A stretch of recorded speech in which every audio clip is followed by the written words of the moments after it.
आज हम लोग बात करने वाले हैं बीए पार्ट 2 हिस्ट्री ऑनर्स का पेपर 3 का ये चैप्टर 4 है और चैप्टर 4 का ये हम लोगों का भाग 2 है। भाग 1 बहुत अच्छा था, पढ़ लिए। अगर इससे पहले वाला भाग का वीडियो नहीं देखे तो उसका लिंक इसी वीडियो के नीचे डिस्क्रिप्शन में दिया गया, वहां से देख सकते हैं। इसी चैनल पर प्ले लिस्ट बना हुआ, वहां से भी देख सकते हैं। हम लोग दिल्ली सल्तनत के बारे में पढ़ रहे थे और इसमें किस वंश के बारे में पढ़ रहे थे? दिल्ली सल्तनत में भी गुलाम वंश के बारे में। किस वंश के बारे में? गुलाम वंश के बारे में हम लोग पढ़ रहे थे। और इस वंश का संस्थापक किसे माना जाता है? कुतुबुद्दीन ऐबक के बारे में हम लोग पढ़ लिए थे और इसकी मृत्यु हो गई थी। कुतुबुद्दीन ऐबक की मृत्यु हो गई थी। कब मृत्यु हुई थी? ये मृत्यु इसकी कब हुई थी? 1210 में। 1206 में ये राजा बना था, 1206 में राजा बना था और 1210 में मृत्यु हो गई थी। मृत्यु होने के कारण देखिए क्या हुआ, वहां के जो सरदार थे उनको भय था कि अब शासक की मृत्यु हो गई तो जल्द से जल्द। इसकी मृत्यु कैसे हुई थी? कुतुबुद्दीन ऐबक की, इससे पहले हम बता चुके हैं, चौगान खेलते समय। यानी कि ये चौगान का मतलब ये होता है कि पोलो होता है, घोड़ा पर बैठकर ऐसे डंडा से एक जो डंडा जैसा रहता है उससे एक गेंद नीचे रहता है, उसको मारा जाता है, वही होता है पोलो। आप देखे भी होंगे घोड़ा पर। तो उसी पोलो खेलते समय कुतुबुद्दीन ऐबक की लाहौर में ही मृत्यु हो गई थी और लाहौर में ही ये पोलो खेल रहा था। और राजधानी उस समय लाहौर ही थी। किसकी? गुलाम वंश की राजधानी लाहौर ही थी। ठीक है, तो लाहौर में क्या हुई, जब इसकी मृत्यु हुई और ये खबर पता चला सरदारों को, सबको पता चला, तो सरदारों ने क्या सोचा कि क्या होगा अगर ये खबर पूरी जनता के बीच फैल गया कि शासक की मृत्यु हो गई और कोई और शासक अभी तक नहीं बना है, तो क्या क्या होगा? सैनिकों में असंतोष हो जाएगा। सैनिक असंतोष, साथ में ही जनता में अशांति हो जाएगी। जनता में अशांति हो जाएगी और साथ में उपद्रव हो जाएगा, विद्रोह भी हो जाएगा। जो भी शासक इसके नियंत्रण में होंगे, जो भी सरदार इसके नियंत्रण में होंगे, वो सब विद्रोह कर देंगे। पता है कि राजा की जब मृत्यु हो गई तो विद्रोह करने में क्या दिक्कत है। तो इसीलिए लाहौर के जो सरदार थे और इसके जो भी और दरबार में लोग थे, उन लोगों ने क्या किया, कुतुबुद्दीन ऐबक की मृत्यु होते ही इसका बेटा जो आराम शाह था उसको शासक बना दिया गया जल्दबाजी में। इसी के बेटा की कौन था? आराम शाह को राजा बना दिया गया 1211 में। 1211 में राजा बना। अब देखिए 1211 ईस्वी में ये राजा बना, ठीक है। लेकिन आराम शाह उतना ताकतवर नहीं था, लेकिन इसको जल्दबाजी में राजा बनाया गया था। क्यों? क्योंकि ये बात पता न चले जनता को कि राजा की मृत्यु हो गई और कोई और राजा नहीं है। नहीं तो सबके बीच विद्रोह की भावना, अचानक राजा की मृत्यु हो जाना तो जनता में अशांति फैल जाएगी। कोई राजा है ही नहीं, ना कोई नियम है, ना कोई कानून है। राजा ही उस समय सब प्रमुख होता था ना।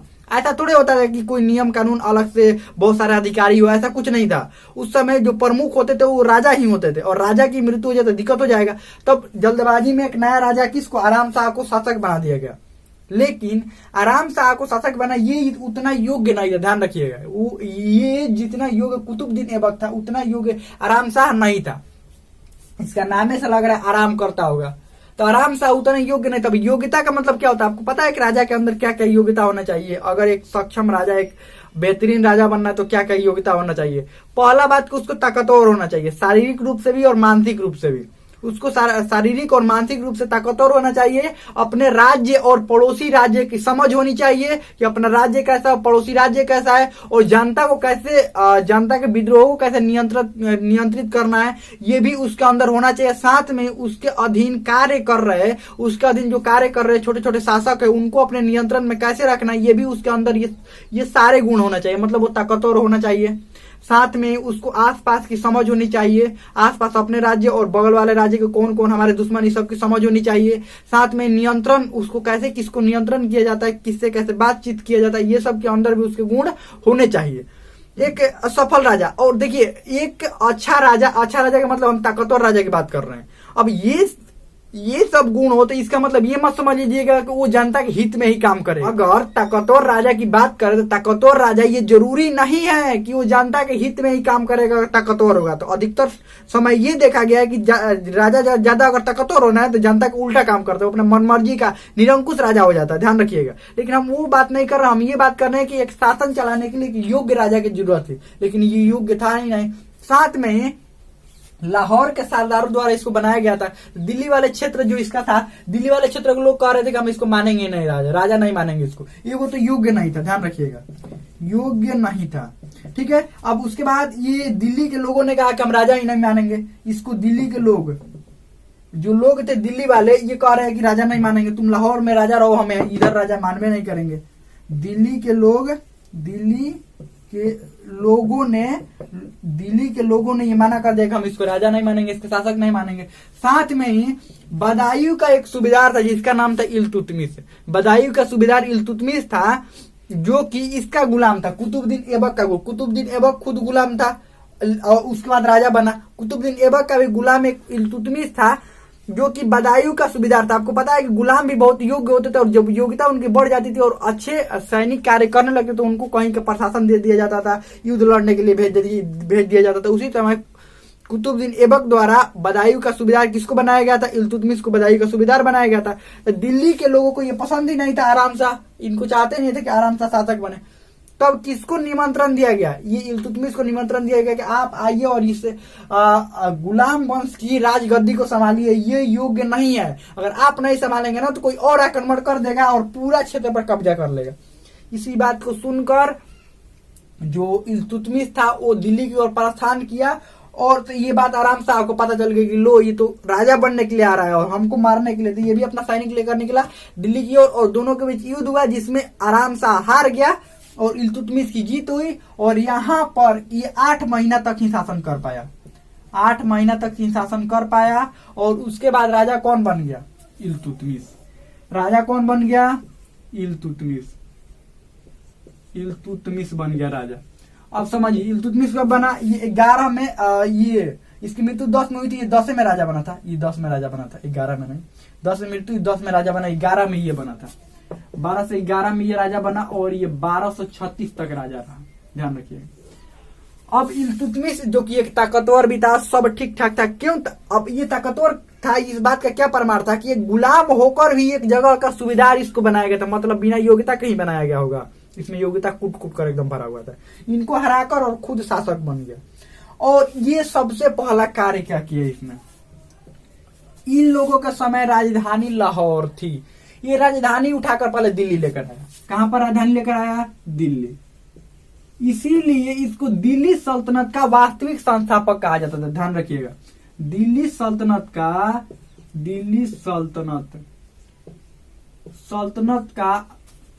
वास्तविक संस्थापक, वास्तविक संस्थापक कहा जाता है।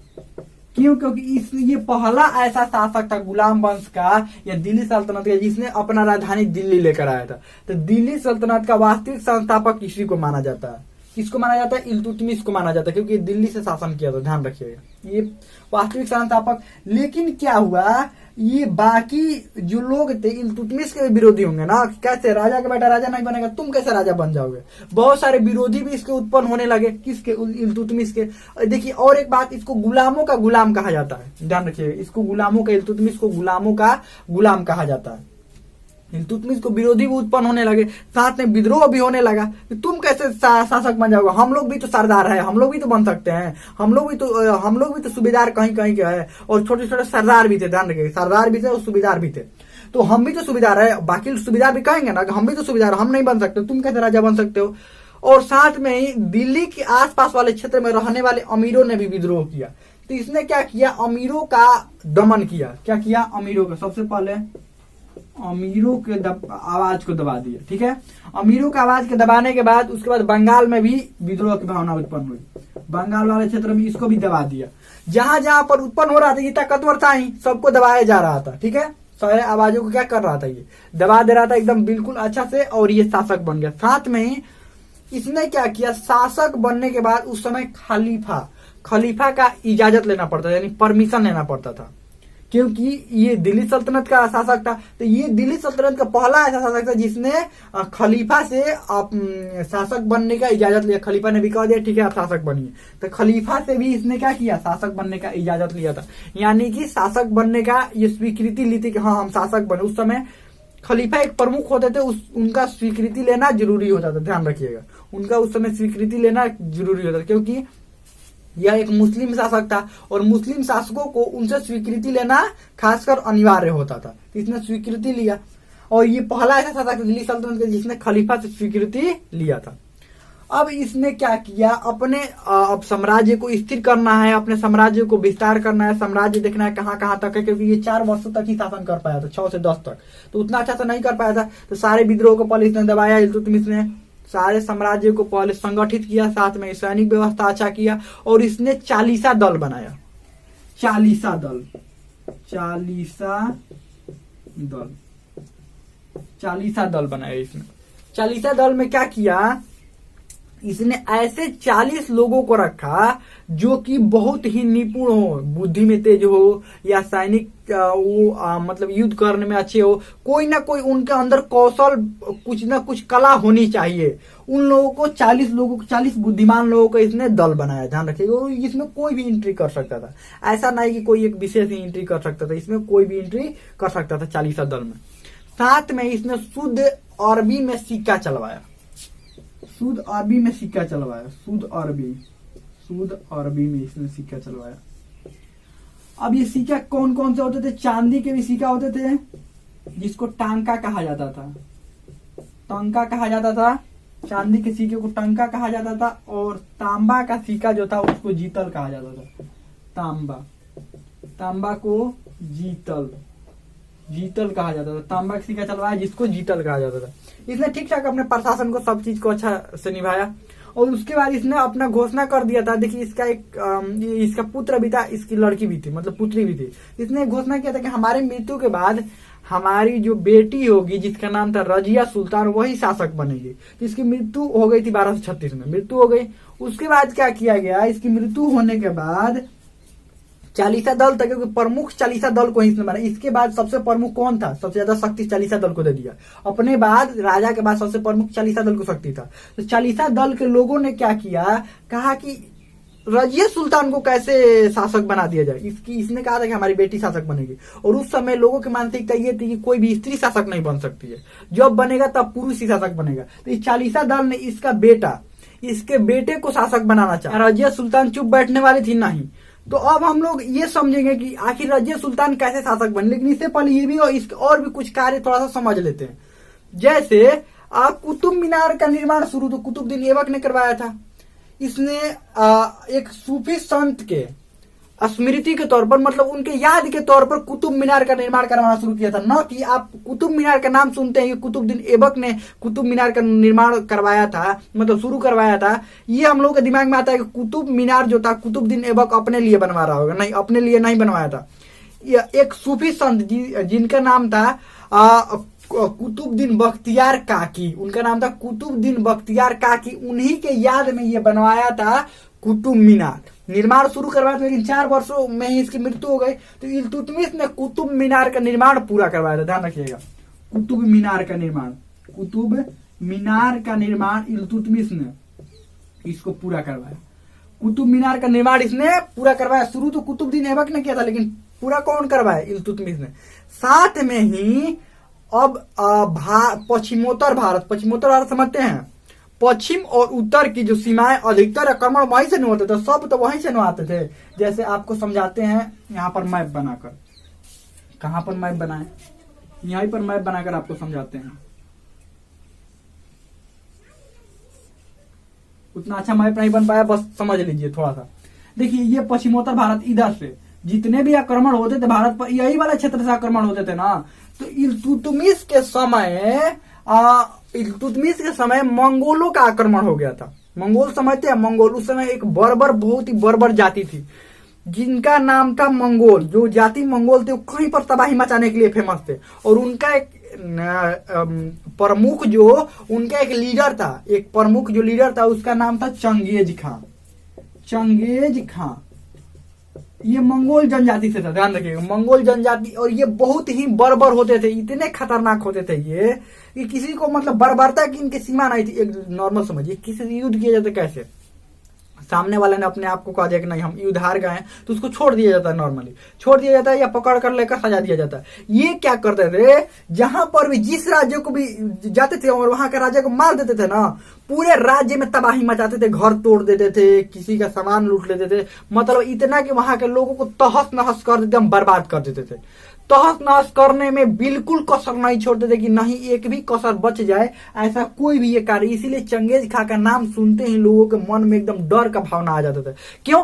क्योंकि ये पता था कि इतना बर्बर है ये कि अगर हार गए उससे ना, और ये देखिए सेनाएं भी इसकी बहुत ही विशाल थी। जैसे आप बाहुबली मूवी देखे हैं, बाहुबली मूवी में दोनों जब लड़ने के लिए जाते हैं, एक सामने वाला होता है ना, कैसा होता है वो, और उसके साथ में लाखों की सेना होती है। सामने वाला एक होता है ना लड़ने वाला, उसका पता नहीं नाम क्या है, वो अलग ही भाषा बोलता है। उसकी सेना में कितना ज्यादा संख्या थी सैनिकों की, और सैनिक ऐसे थे कि एकदम बर्बर सैनिक थे, ध्यान रखिएगा। किसी भी चीज का वो ख्याल नहीं करते थे, बस उनको युद्ध जीतने से मतलब था। तो ठीक वैसे ही चंगेज खां का आक्रमण हुआ पश्चिमोत्तर भारत से, लेकिन यहीं पर इल्तुतमिश के सैनिकों द्वारा इनको रोक लिया गया और अंदर ये चंगेज खां के जो सैनिक है वो आगे अंदर नहीं बढ़ पाए। ठीक है, और तो इतना इल्तुतमिश के दौर 1236 में इल्तुतमिश की मृत्यु हो गई। उसके बाद कौन शासक बना, इसका बेटा को शासक बनाया गया, किसके, ये चालीसा दल के द्वारा। ध्यान रखिएगा, चालीसा दल चाहता ही नहीं था, चालीसा दल ये कभी नहीं चाहता था कि एक स्त्री शासन करे, क्योंकि इसकी लड़की अगर शासक बनती रजिया सुल्तान तो स्त्री हो जाती ना, और वो ऑर्डर देती किनको, इन चालीसा दल को। तो ये नहीं चाहते थे कि स्त्री कोई हमें, महिला कोई हमें ऑर्डर दे, यानी कोई भी हमें महिला, और उनके सामने सर झुकाना भी पड़ेगा ना। मान लीजिए कोई राजा है तो उनके सम्मान में सर झुकाना पड़ेगा, तो ये नहीं चाहते थे कि कोई महिला के सम्मान में हम सर झुकाएं। ध्यान रखिए, ऐसी मानसिकता थी उस समय लोगों की, ये नहीं चाहते थे कि कोई महिला शासक बने। लेकिन क्या हुआ, उसके बेटा को शासक बनाने के बाद, इसके बेटा को शासक बनाने के बाद फिर रजिया सुल्तान ने क्या किया, कैसे किया, और कैसे रजिया सुल्तान दोबारा शासक बनी, और उसके बाद क्या हुआ, पूरा डिटेल में हम लोग अगले भाग में पढ़ेंगे। हमें लगता है कि इतना आप लोगों को बहुत अच्छा समझ में आ गया होगा। अब इसमें कोई भी डाउट हो, कोई भी क्वेश्चन हो, आप कमेंट में पूछ सकते हैं। हमें लगता है समझ में आ गया होगा।